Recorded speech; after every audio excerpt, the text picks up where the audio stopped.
Hello and welcome to today's update. I have a lot of news for us to cover.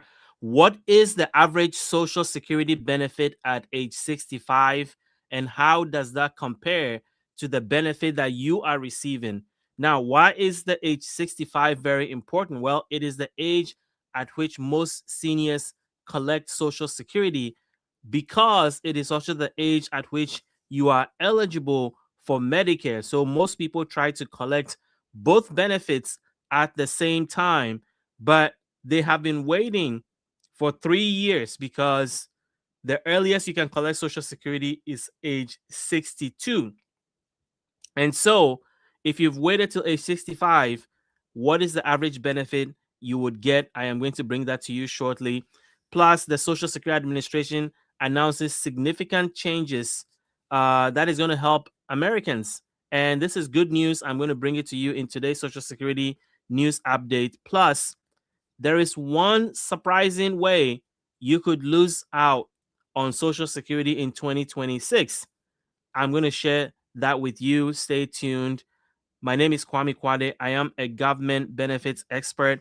For 15 years, I have been helping seniors get the retirement benefits they deserve. If you're new to my channel, welcome. I am glad you're here. Do me a quick favor and go into the comments and let me know your city and your state. And if you've been watching this channel for a while, welcome back. I am glad you're here. In today's coverage, I'm also going to do a deep dive on the topic you see on the screen, which is an economist sharing some great ideas on how to strengthen Social Security for the future. I am going to go deeper on this topic and bring you the highlights on that. So let's dive in, but I want you to stay till the end of the video because you will get an opportunity to win a $100 Amazon gift card by entering a quick survey that I have been running that is going to help put a lot of seniors' voices out there and paint a picture that Congress has been trying to ignore for far too long. So let's dive into today's topic. So, what is the average Social Security benefit at age 65? Well, and how does that compare to what you are currently receiving depending on the age at which you started collecting Social Security? The age 65 is important because it is the age at which seniors are also eligible for Medicare benefits. And so collecting Social Security at age 65 has become the most popular age for seniors to collect benefits. But remember, the earliest you can collect Social Security is age 62. So if you've waited till age 65, are you really gaining a lot in income? I am going to share that with you.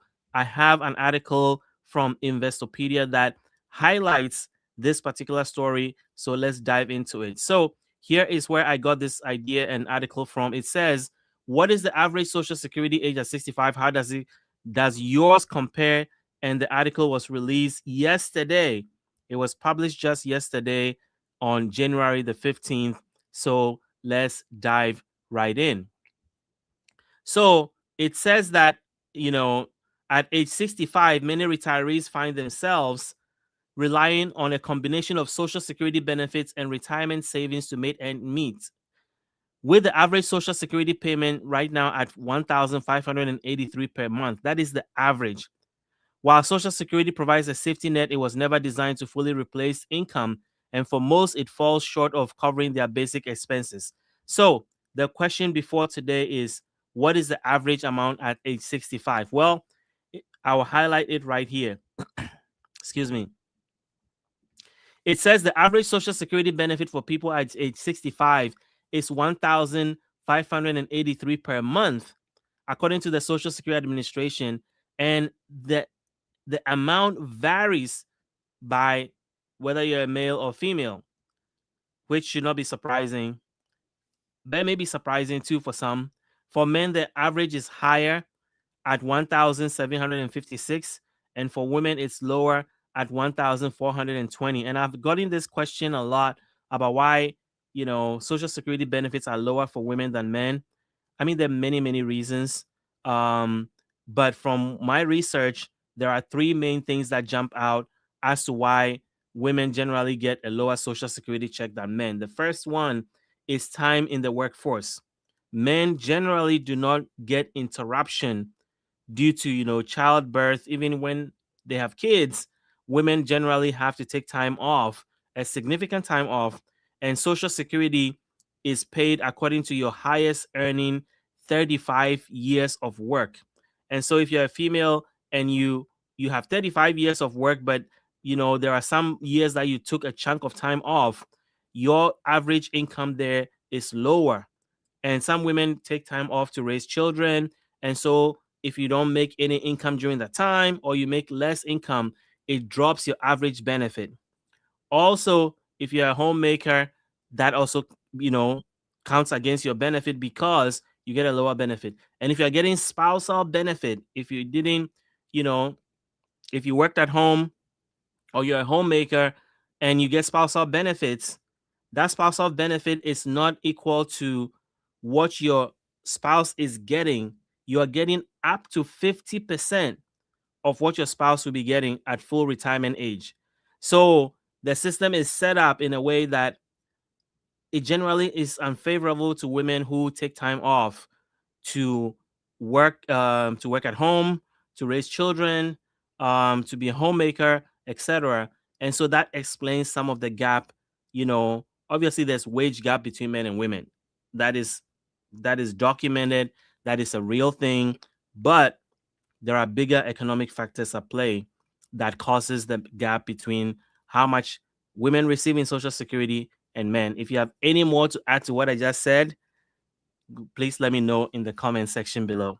But I want to get back to that article and read some more. So it says that, men generally get $1,756 at age 65, and women generally are getting 1,000. Sorry, is the average are getting 1,426. So that's about a $200-300 difference between the two. Now, it is important to note that people are not eligible for full Social Security benefit at age 65. Though you can start receiving benefit as early as age 62, the benefits will be reduced by a small percentage each month before your full retirement age. And in 2026, the full retirement age is age 67 for those born in 1960 or later. And then as a result, the average monthly benefit for a retired worker is higher at $1,976. At age 65, your benefits will be reduced to 86% of the full amount. So essentially, the longer you wait, the better it is when it comes to Social Security. Now, how does the average Social Security check then compare to the average 401k balance at age 65? How much have people saved on average when they reach age 65? Well, let's look into that. So hopefully your account balance has grown as you have saved through the year. So how much does the average 65-year-old have in retirement accounts? According to Fidelity, the average 401k balance for people aged 65 to 69 is $252,800. So if you're following the rule, the 4% rule, or for withdrawals, you would have $10,100 a year to withdraw, which means that you can roughly get $800 a month in additional income. So essentially what they're saying is that the average 401k balance right now for people age 65 to 69 is 200 and I believe is 200 and what 52,000. And if you are taking 4% a year, which is the recommended by financial advisors to take out as a draw, then you are getting 10,100, and you divide that by 12, you're getting an extra 800. So you get your Social Security check, and you have 252,000 in your 401k. You're gonna get an extra $800 from your 401k as withdrawal in order to add to your Social Security check. So that is what they're trying to say here. Now, so what does that mean for you? Well, with about $2,400 to spend monthly from your 401k and Social Security benefits, that is the combined. So that is how much you should expect if you are adding 401k and Social Security together as your sources of income. So let me know what you think about the average Social Security check for age 65. Do you think it's worth it? I am going to go into the comments and see what you guys are saying in there. So let's see here. Somebody's saying I don't get 1,500, I don't get 1,400 a month, I don't get 1,100 a month. That is Kelly. What do you get a month? And then what happened to receiving 200 a month for 6 months? Well, the $200 a month for 6 months, and let me put this comment up, because I want to highlight it. It says, what happened to receiving $200 a month for 6 months? So that was a proposal by Senate Democrats that they wanted to help seniors with $200 a month in additional Social Security benefits starting in January to July. That bill is still stuck in Congress and it hasn't been passed yet. And so I am keeping an eye on it. And if I hear anything new about that, it is one of the things that they've been promoting for quite a while now. So I have been keeping my eye out there to make sure that if there's any news to report on that front, I'll be the first to bring it to you. Lynn is saying I only get $900 a month. Well, that is not a lot. So I am curious how you are making it on $900. If you don't mind sharing about rent and other things, how are you making it on $900? Because I know it is not an easy task. Kelly, you're welcome.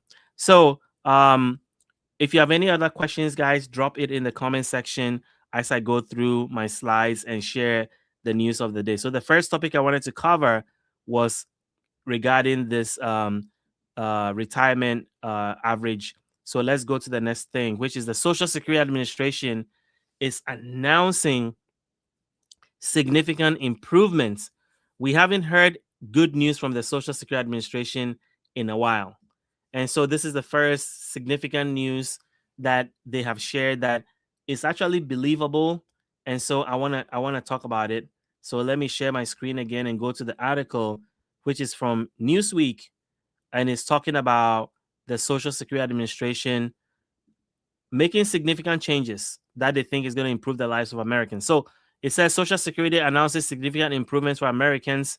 The Social Security Administration has announced a series of significant improvements for Americans as a digital first transformation is ongoing at the agency.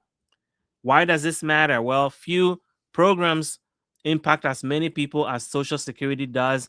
More than 70 million Americans rely on Social Security payment each month, which is about almost a fifth of the population. Nearly every working American pays into Social Security, and some 55 million people receive retirement benefits through the program. Improvements to the service could make life easier for Americans who use the service. The tech transformation comes as the Trump administration made cuts to Social Security agency, and so this is going to be significant to know how you are going to be impacted by these changes. So I want to walk you through these Social Security changes as I take the comments off the screen since I've already answered it. So let me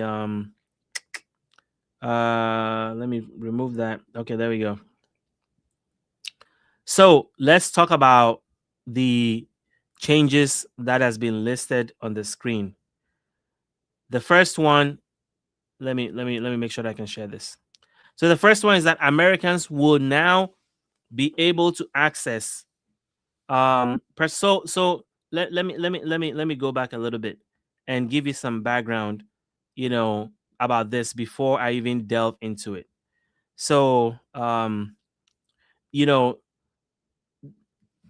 why is this important? Well, the Social Security Administration announced significant changes to their system and their processes to help seniors that have been frustrated with the administration and the Social Security Administration for many, many reasons. One of them being that the government has cut back on Social Security staffing. The number of people that work at the Social Security Administration is at an all-time low, while beneficiaries that receive Social Security benefits are at an all-time high.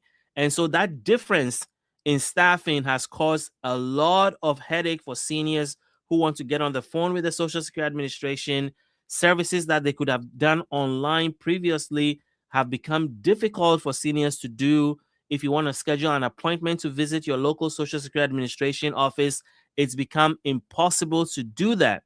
And so the Social Security Administration have been receiving a lot of backlash about the lack of superior customer service that seniors have been used to.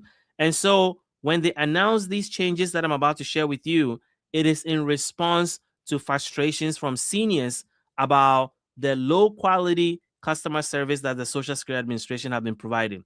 So let me go back and share this article and show you exactly what they have done and share the changes that have been made at the Social Security Administration to improve the lives of seniors. So the first change is that Americans will now be able to access their personal Social Security account 24/7. The service had previously been down to 29 hours a week. Now think about that. A lot of us are used to having access to many things online without interruption. For example, your bank account, you can log into your bank account online, anytime you want. And so we've become used to 24/7 access to accounts, especially personal information online. But the Social Security Administration, for some reason, has not been able to give seniors access to that 24/7. It was 29 hours a week. Well, now they are at 24/7. The second change they're making is that they are going to answer to calls were up 65% in 2025 financial year compared to 2024. So it means that they have improved the percentage of calls that they were answering, which is at 65%. So they are acknowledging that they have not been answering 100% of your calls. That is just a straight fact, right? If they're at 65%, it means that they have not been answering all calls. The average time taken to answer a call on the national 1-800 number is down in the single digits.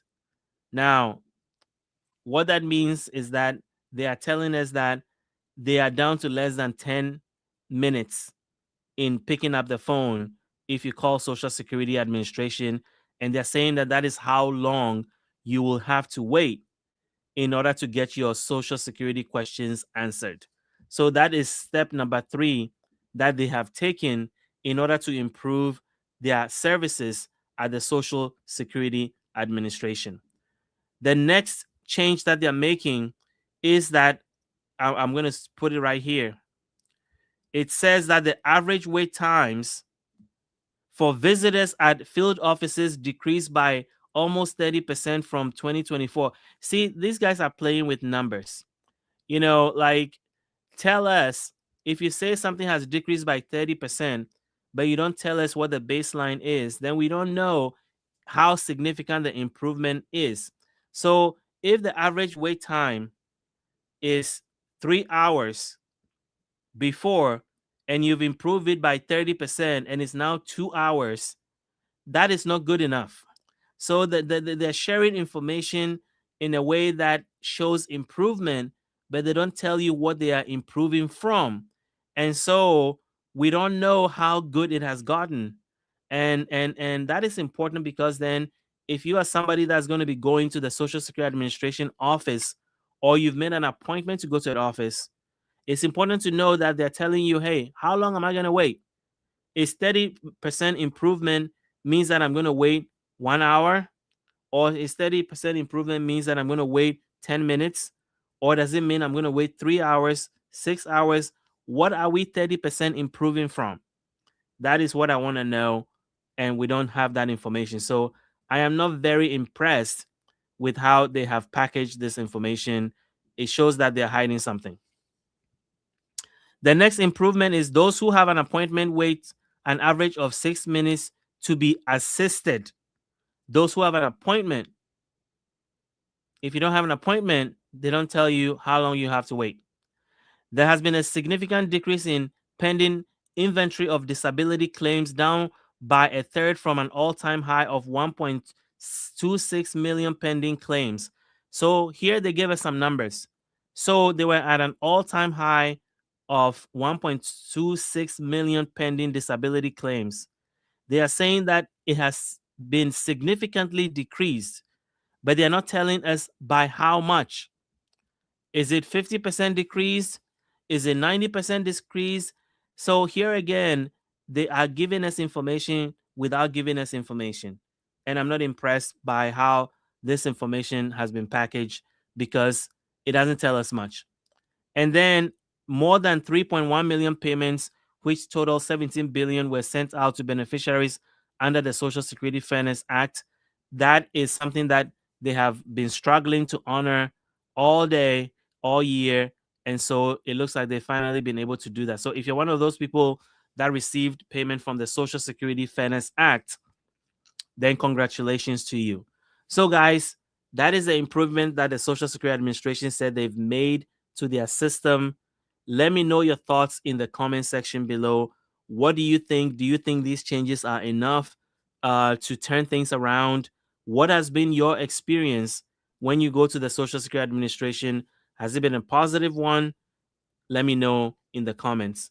And then the third topic I want to talk about is about this surprising way that you could lose your Social Security benefit, or lose out, not lose out on Social Security in 2026. It means that this particular point is important because this is how you could get a reduction in your Social Security benefit if you don't follow the right rules. So let's talk about it.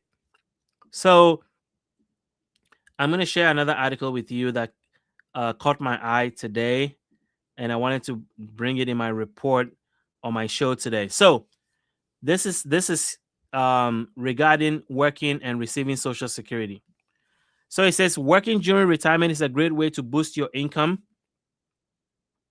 It's a great way to make up for lack of savings or a limited individual retirement account like IRA or 401k. However, if you are collecting Social Security, the good news is that you are allowed to work at the same time, but there are rules you need to follow if you're working while on Social Security, and you should know that you may be at risk of having some of the benefits withheld. So, what does that look like? Well, once you reach a full retirement age, you can earn as much as you want and not lose any of your Social Security benefits. But if you're under your full retirement age, the amount you need to be careful about is $24,480 for 2026. If you go over that amount in income and you are receiving Social Security benefits and you are under your full retirement age, then for every $2 you go above that limit, you lose $1 in your Social Security benefits. Now, if 2026 is your year of full retirement, then you can work more, you can earn more. And specifically, you can earn $65,160 and not lose any benefit. If you go over that, for every $3 you go over it, you lose $1 in your benefit. And of course, as I mentioned, once you pass your full retirement age, you can work as much as you want and not lose any part of your Social Security benefits. So that is one way by which, if you are not careful, the Social Security benefits that you are relying on could be reduced because you're working too much and earning too much. Now, the money does not permanently go away. It doesn't mean that you lose the money forever. When it comes to Social Security earnings, then you are you get the money back once you reach your full retirement age. So if you've been working and receiving Social Security and your Social Security was reduced because you went over the threshold, once you reach your full retirement age, Social Security is going to recalculate your Social Security benefits and increase your check for the amount that was withheld because of the earnings test.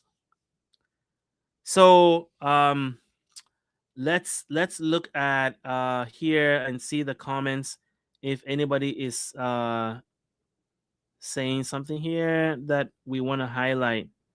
Um, so here somebody said 10 minutes. I just called them yesterday and I was on for over 2 hours before anybody picked up the phone. So here we go.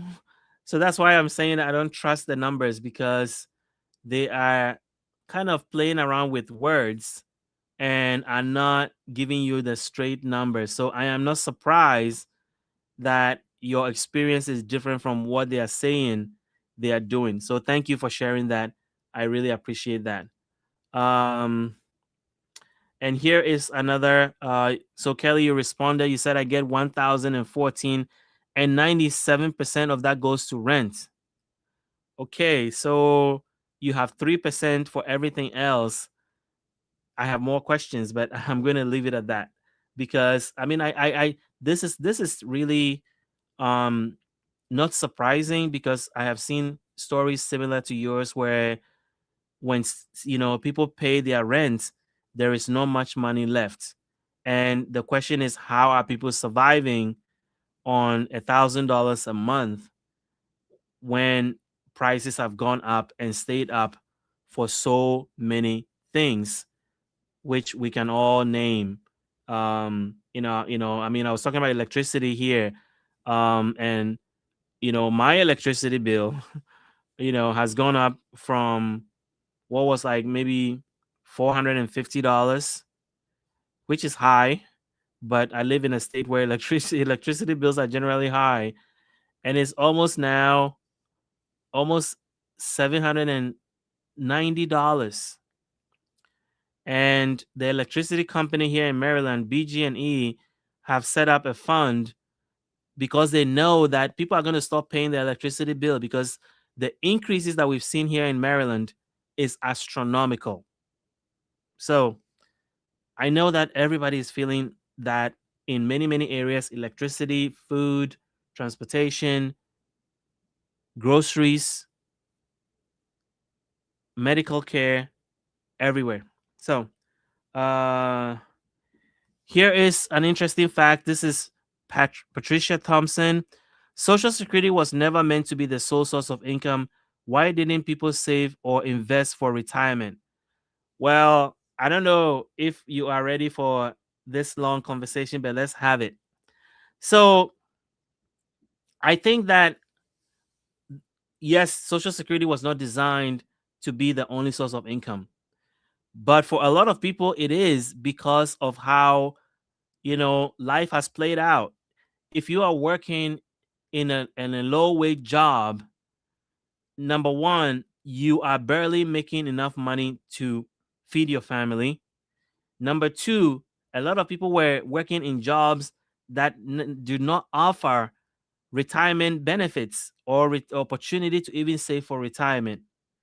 And number three, there is data out there that shows that a lot of people in this country do not even have enough money for a $600 emergency. So it is a fair statement to say that Social Security was not designed to be your only source of income. But for a lot of people, that is what ended up being, because they were not able to save because of circumstances that they find themselves in, where you're working in jobs that you can barely make money to feed your family, let alone put something aside. You're one car break, you're one, heat pump break, you are one something breaking in your house away from spending all your savings to fix that. You are one illness away from, losing all your money to medical care. People have gone bankrupt just dealing with medical care, or a family member that got sick. So there are many, many reasons why a lot of people have it. And for 40% of seniors, and that's a big, significant chunk, 40% of seniors rely on Social Security as their sole source of income. So we're not talking like, oh, it's 5% and the 5% did not do a good job of managing their money. We're talking about 40%. It is very hard to say that 40% of people did not do a good job. Then it becomes a systemic problem, and not an individual problem. So I get your point, and I agree that that was not how the system was designed. However, the reality is completely different. So I empathize with people who find themselves in a situation where Social Security is their only source of income, because it doesn't take a lot to look far and realize how people ended up in that situation. But thank you for the comment. I appreciate it. Here is let's see. Oh, here's an interesting fact. My sons moved back with me. They are helping me with the rent. Oh, okay, good. So that explains some of it. I get it. Thank you. So guys, those are the three topics I wanted to cover. I want to share something about Medicare, and then I want to do my deep dive topic. So don't go yet. I have more to present to you today because I have a lot to cover. But my only thing about Medicare is really a question. Does Medicare right now feel like, it's impossible? In a lot of cases, a lot of people feel like, their Medicare benefits are not cutting it. Well, I am on a mission to help 100,000 seniors get peace of mind about Medicare. So if you find Medicare confusing and expensive than it used to be, you are not imagining it. Premiums and out-of-pocket costs have climbed very high, which means that less money is left over for groceries, utilities, medications that you actually need. And here is the scary part. The plans that look perfect on paper may not be perfect at all, after all, because people are finding out after they have enrolled in Medicare that the long-time doctor that they've been using is no longer covered by their plan. And even Medicare.gov, the government's own website, has errors. And so people end up in the wrong plan. So to cut the long story short, that is exactly why I have partnered with Chapter Medicare. They are a national Medicare advisor that does not push any one type of plan. They compare every option available in your area based on your specific doctors, prescriptions, and budget. And on average, they are able to save seniors $1,100 on your healthcare costs. And the best part is that their guidance is completely free and unbiased. There's no sales pressure, just clear answers in plain language. So if you're worried about your premiums or losing coverage for your doctors, you are turning 65 and confused about Medicare, then give Chapter a call. These guys are the real deal. We've been working with them for a little bit now, and we're very pleased with the response. Over 5,000 seniors have called them and gotten the peace of mind that I'm talking about. So call 539-205-2147. That's the number you see on the screen. It's going to be in the description to this video and in the comments.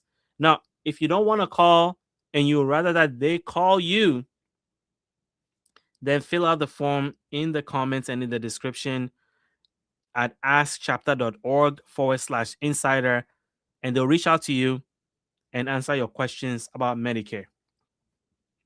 Typically, the call is about 20 minutes, and you deserve to know if you are overpaying for healthcare.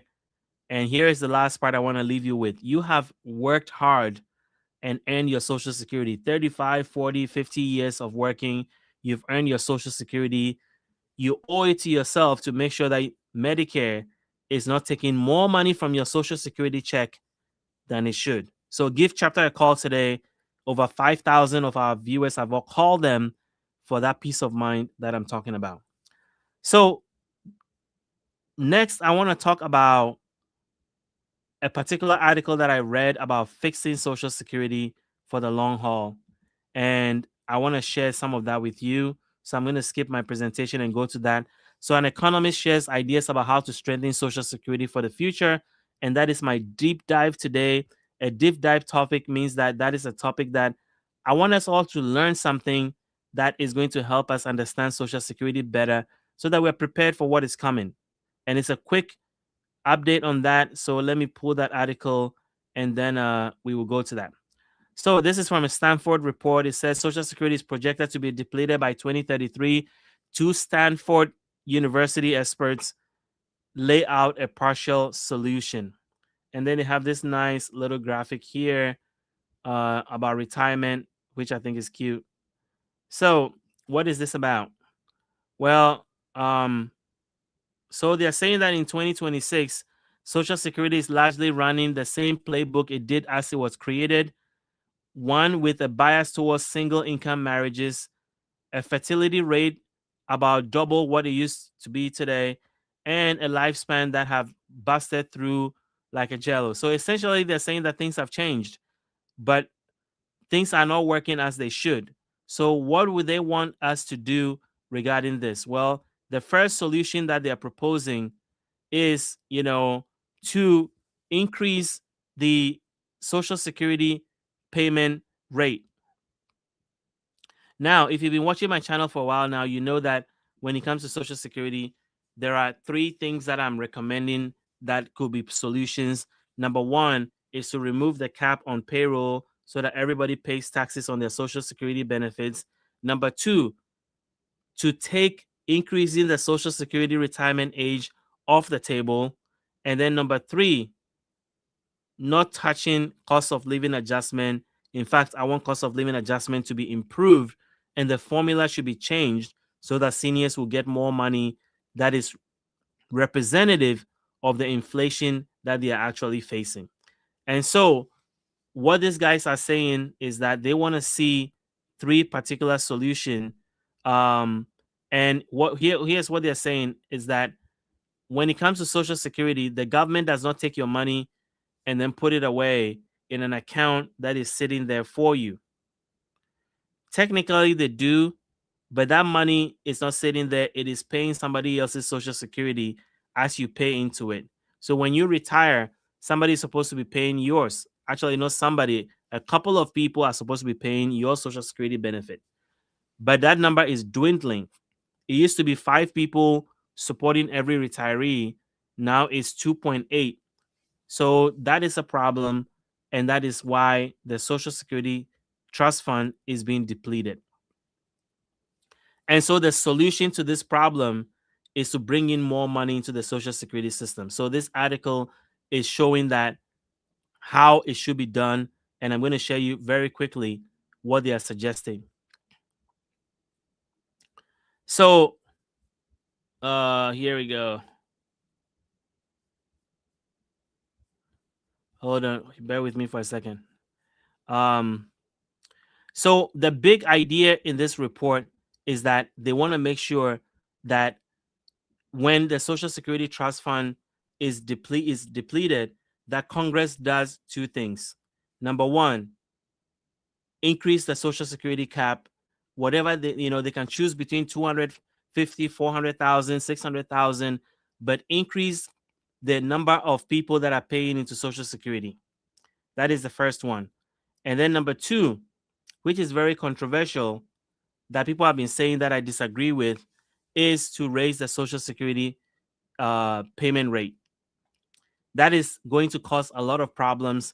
And so, in my opinion, the best way to fix Social Security is to increase the cap, remove it completely so that everybody pays Social Security benefits, taxes on their income, regardless of how you make your income, whether it's wages, whether it's investment, whether it's real estate, regardless of where you make your income, everybody should pay Social Security taxes on their income.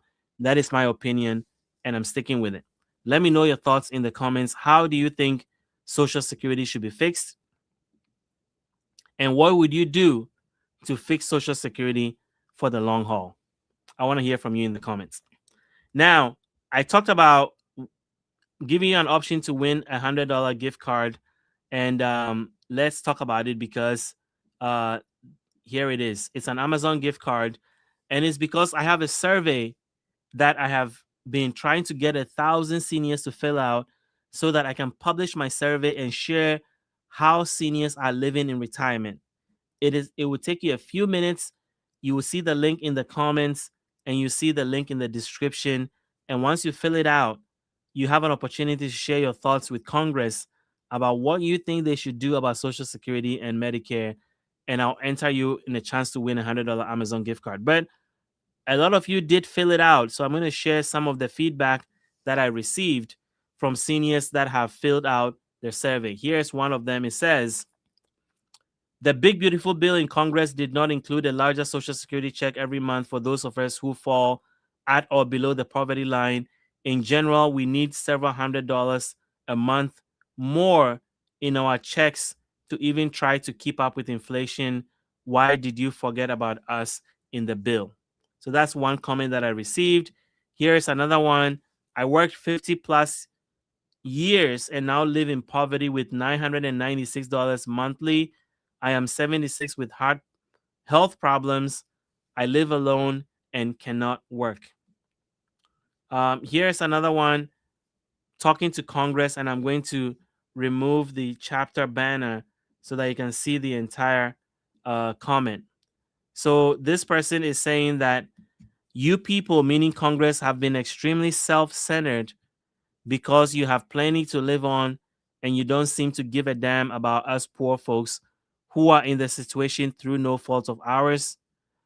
If you cared, you would have taken care of Social Security problems and lack a long time ago. But you don't care as long as you receive your paychecks and can enjoy your lives. You cannot even begin to imagine what many of us go through and how we cannot afford to even pay our rent, buy groceries, or live at comfortable temperature due to high electric bills. I agree with that. It seems like you never even consider what we have to go through. If each of you would simply give up 10% of your income, you could be a tremendous help to those of us who cannot afford to take care of ourselves and needs. So these are some of the stories that I'm gathering that I want to publish in a big report about the state of the senior citizen right now in retirement and what most seniors, low income and even middle income, are facing while in retirement, because I don't think these stories are shared enough.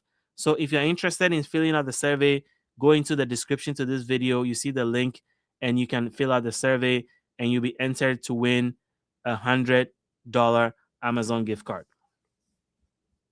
Let me make sure there's nothing I'm missing in the comments and then we can wrap it up today.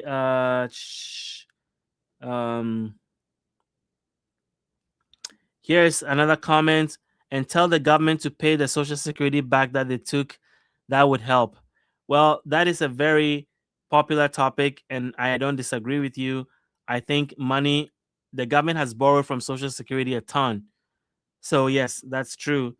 And yes, cap and the rich. Yeah, I mean, I think that the rich should pay more. They're paying a smaller percentage of their income to Social Security. How is it that Medicare penalties because I didn't get it when I was 65? Yeah, so yes, Medicare does penalize you if you don't take Medicare at 65. That is a whole different topic that I'm going to talk about in another video when I'm back on. So, guys, I'm going to be back on here tomorrow. So I'm looking forward to seeing you. Thank you for hanging out with me this Friday, January 16th. And I'm looking forward to seeing you all tomorrow. I really appreciate you for hanging around with me. See you tomorrow.